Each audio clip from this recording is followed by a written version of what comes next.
What is going on, my beautiful brothers? Welcome back to another Slam of the Week. This time we head to Mexico. We have Brandon Moreno taking on Lonnie Kavanagh in an odd main event where both gentlemen are coming off of finish losses, which I don't even remember the last time that came to fruition. However, if somebody does know, please comment below because I might be missing it. But Brandon Moreno fighting at home in Mexico, the entire reason that he's headlining this event, the Mexican blood runs deep inside of Brandon Moreno, and Lonnie Kavanagh is just a body to go out there and fight against him.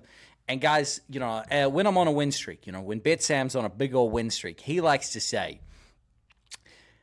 let's take a little look at last week. And, last week we didn't hit the goods. And not only that, the week before we didn't hit the goods, but last week, Yadia Delville, the fucking P-bag, got absolutely out-wrestled, out-grappled, out-hustled by none other than Jordan Levitt, the Monkey King.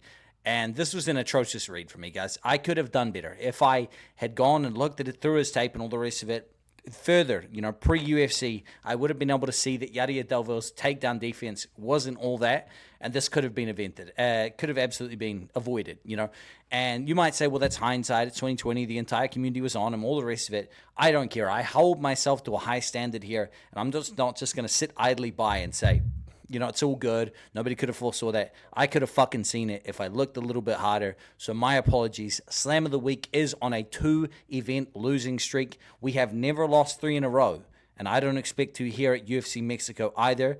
So we're going to hit you with the 2-leg. And if you don't like the juice, if you don't like the chalk, I'm going to hit you with a 3rd leg that you can throw in there at your own peril.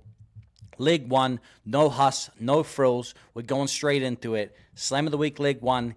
Emanol Rodriguez, this kid is a fucking beast, man. Emanol Rodriguez came up short against Joseph Morales in The Ultimate Fighter. However, I think that was a fight that could have gone either way, and we've seen how successful Joseph Morales has been since returning to the UFC. Now, Emanol Rodriguez comes in here, he is going to go and blow the doors off this fucking place. $1.24, minus 14 seems like an expensive price tag. But I tell you right now, I'm going to be betting him by finish as well. I think he goes out here and closes the show within the first 2 rounds. I'm expecting Emanol Rodriguez to go in there and absolutely hunt his opponent and look to spill blood inside of this octagon. I'm expecting him to win by knockout, but he can submit his opponents as well.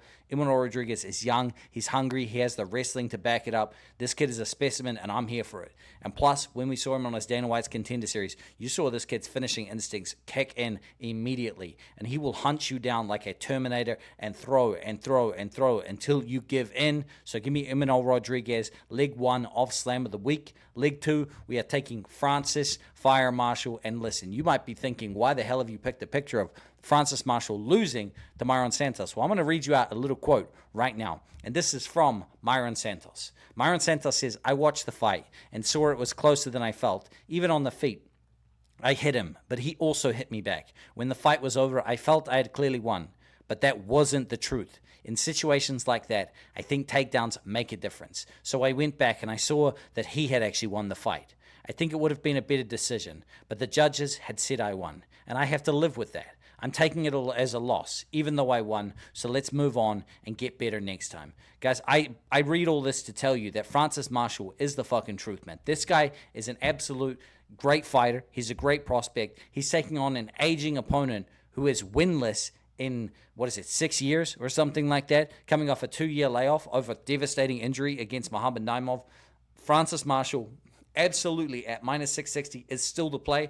If you were or are a We Want Picks premium member, you would have seen when I posted the Slam of the Week, we got these odds much better before they crashed. We got these guys parlayed up. We done it. We dusted it. And we were ready. Another reason to become a We Want Picks premium member, if you are interested, you can sign up to wewantpicks.com/BetSam. Code BetSam for 10% off. The link is in the description of this video.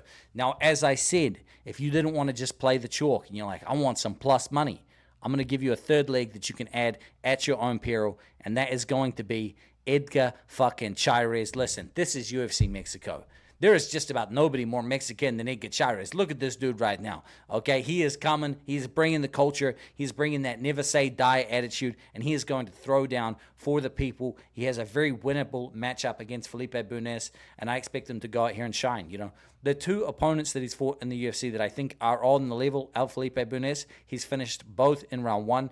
I expect him to go out here and find a finish again in front of the Mexican people, but I do expect it to come later on in the fight in either rounds 2 or 3. Guys, I hope you enjoyed this Slam of the Week. It's a little bit different, no edits, but I don't want to sit here and act all gassed up knowing that we came off a 2-L streak. So we're going to right the ship here. We're going to get back our Slam of the Week win, right? Then next week, Charles Oliveira takes on Max Holloway, and you can expect to see an absolute banging edit and the Slam of the Week to look to carry some more momentum into that one. As always, guys, I appreciate you for watching, and I will see you in the next one.